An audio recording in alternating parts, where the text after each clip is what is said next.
Stage पर जलवा अफरोज हमारे आपके सबके दिलों की धड़कन मजलिस इत्तेहादुल मुस्लिमीन के कौमी सदर अली जनाब बैरिस्टर असदुद्दीन अवैसी साहब 3 तारीख से लगातार हमारे बीच में रहकर हमारी हिम्मत बढ़ा रहे। बहादुरपुरा के एमएलए अली जनाब मोहम्मद मुबीन साहब, कॉरपोरेटर गफ्फार साहब, कादर साहब, सलीम साहब, सीनियर लीडर गफ्फार साहब,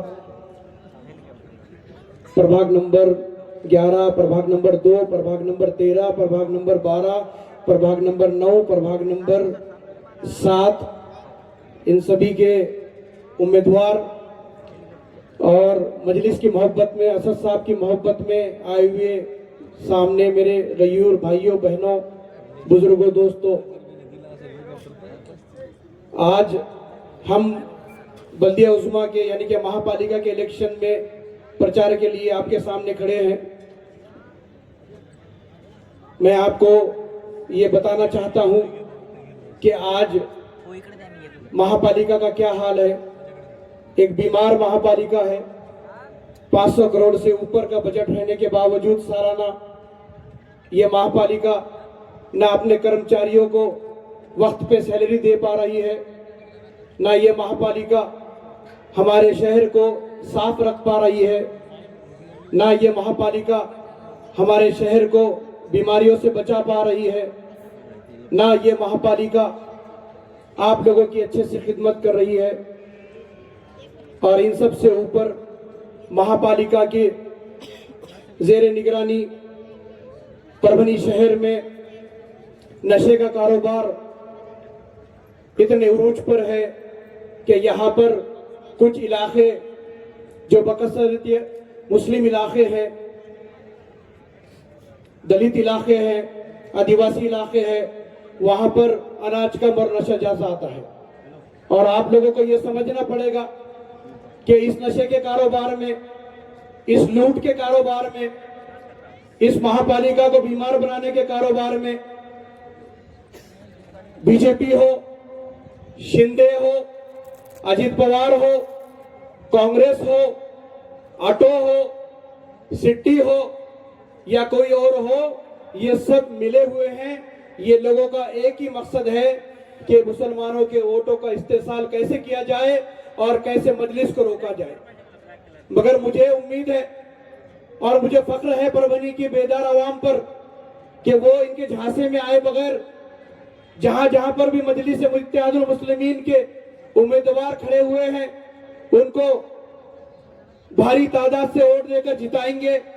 और अली जनाब बैरिस्टर असदुद्दीन अवैसी साहब की जो काविश है, जो ना सिर्फ परभनी में, ना सिर्फ महाराष्ट्र में, बल्कि पूरे हिंदुस्तान में अगर कहीं भी जुल्म होता है किसी मुसलमान पर, किसी पिछड़े पर, किसी दलित पर, किसी आदिवासी पर, किसी ओबीसी पर,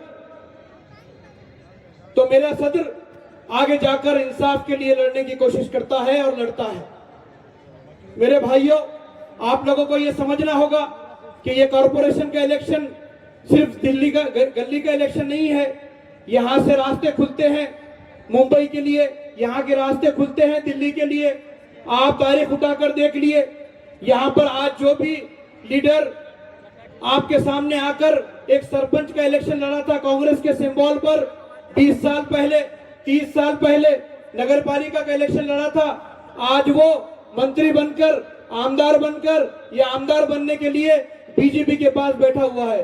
आप बोटीकर की बात ले लीजिए, आप बरबुड़कर की बात ले लीजिए, आप आनंद भरोसे की बात ले लीजिए या आप किसी और की बात ले लीजिए। तो आपको यह समझना होगा कि इनकी सियासत आपके गली से शुरू होती है। ये आपके दम पर पहला इलेक्शन जीतते हैं, ताकत जमा करते हैं और फिर आपको धोखा देकर ये बीजेपी में जाने का काम करते हैं। आज मजलिस इत्तेहादुल मुस्लिमीन अभी कुछ देर के बाद में हमारा मंशूर हम शाया करेंगे सदर साहब के हाथों से। हम मुद्दों का इलेक्शन लड़ना चाहते हैं, हम मुद्दों का इलेक्शन लड़ रहे हैं। हम जज्बाती मजहबी एतबार पर इलेक्शन लड़ना नहीं चाहते। हमने ये वादा किया है कि आज महंगाई के दौर में हमारे गरीब भाइयों और बहनों को 100 यूनिट बिजली कम से कम महापालिका की तरफ से फ्री मिलनी चाहिए। हम ये वादा कर रहे हैं ये इरादा कर रहे हैं कि हमारे मासूम बच्चे, जिनको बीजेपी हो, आरएसएस हो, बजरंग दल हो, या विश्व हिंदू परिषद हो, या फिर कांग्रेसी हो, या फिर अजित पवार की राष्ट्रवादी हो, ये वो चाहते हैं कि मजदूर का बेटा मजदूर ही रहे। हम ये चाहते हैं कि मजदूर का बेटा फ्री में एजुकेशन हासिल करे और आगे बढ़कर वो डॉक्टर बने, इंजीनियर बने, कलेक्टर बने, तहसीलदार बने। मेरे भाइयों, आज आप देख रहे हैं सिटी में धूल से बुरा हाल है। आज हर हफ्ते में आपके घर का कोई ना कोई मेंबर डॉक्टर के पास जाने के लिए मजबूर है। आज आप अगर डॉक्टर के सीढ़ियां चढ़ते हैं तो वहां पर आपको कम से कम 200-500 रुपए लगते हैं, और जब आप वापस आते हैं घर पे, आप वापस आते हैं तो आपके दिन भर की मजदूरी सिर्फ इलाज में चली जाती है। हमको ये समझना पड़ेगा कि हम इलेक्शन किस बात के लिए लड़ रहे हैं। आए दिन जज्बाती भाषण, जो आदमी, मेरे एक दोस्त है, गैर मुस्लिम है, हिंदू कारोबारी है, उन्होंने मुझे परसों के दिन फोन किया, जलसे का पता पूछा, जगह पूछी, टाइम पूछा और असद साहब की बहुत तारीफ की। उन्होंने कहा कि एक इंसान बीजेपी के खिलाफ, सरकार के खिलाफ मुसलसल बात कर रहा है। मैंने हमारे वो दोस्त से कहा कि अगर मेरा सदर इंसाफ की बात करता है तो तुम उनका साथ क्यों नहीं देते? अगर मेरा सदर मजलूमों के लिए आवाज उठाता है तो तुम उसकी ताकत क्यों नहीं बनते? अगर मेरा सदर जुल्म के खिलाफ ताकत से लड़ाई लड़ता है तो तुम उस लड़ाई में हिस्सेदार क्यों नहीं बनते?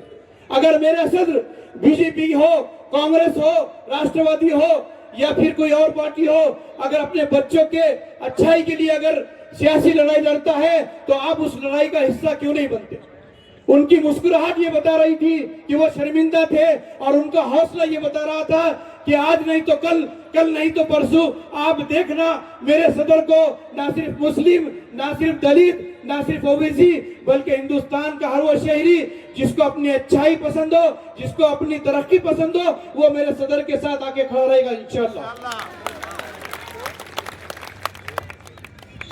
कल नांदेड़ में एक शायर, बेतुका शायर आया और मेरे सदर के बारे में अनाप शनाप बककर चला गया।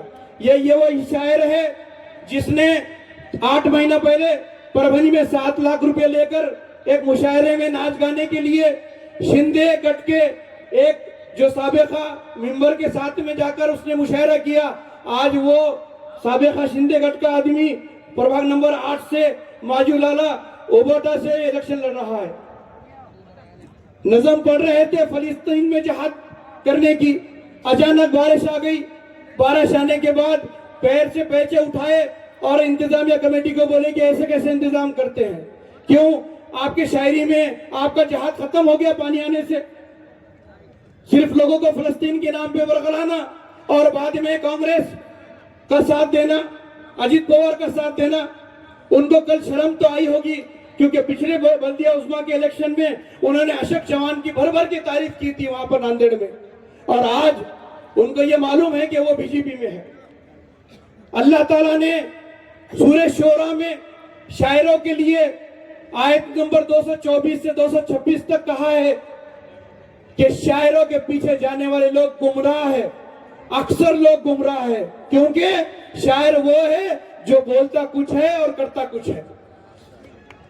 मेरे भाइयों, इन दीवानों के पीछे जाने के बजाय एक इंसान जो तहज्जुद गुजार है, एक इंसान है जो 5 टाइम का नमाजी है, एक इंसान है जो रात दिन कौम की खिदमत में लगा हुआ है, एक इंसान है जो कौम की फिक्र में लगा हुआ है, आप उसका साथ देंगे कि नहीं देंगे? आप मुझे बताइए। आवाज में दम नहीं है, आप देंगे कि नहीं देंगे साथ?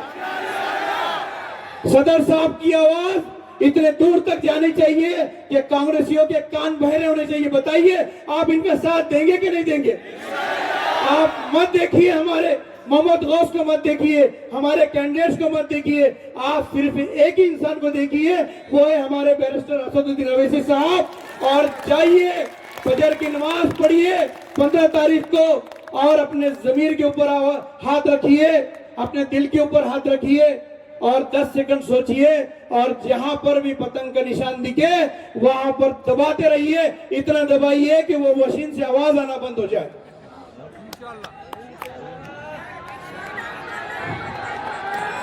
भाइयों, बुजुर्गों और दोस्तों, मैं आप लोगों के और सदर साहब के बीच में ज्यादा हायल होना नहीं चाहता, मगर मैं इस मजमुए में ये बोलना चाहता हूं कि जाओ उन राष्ट्रवादी वालों से बोलो कि कहां है तुम्हारा संग्राम, कहां है तुम्हारा जगता संग्राम।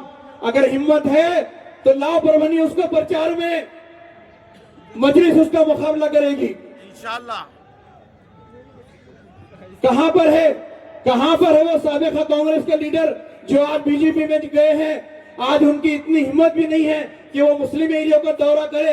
खुद तो सिंबल पे आ नहीं सकते बीजेपी के, यहाँ पर ऑटो छोड़ दिया, किसी ने सिट्टी छोड़ दिया, किसी ने कुछ छोड़ दिया, किसी ने अपने कैंडिडेट्स कांग्रेस में घुसा दिए, किसी ने अपने कैंडिडेट्स राष्ट्रवादी में घुसा दिए। आप लोगों को बेवकूफ बनाने की मशीन बनाकर रखा हुआ है। आप लोगों से गुजारिश है कि बेदार रहिए, सतर्क रहिए।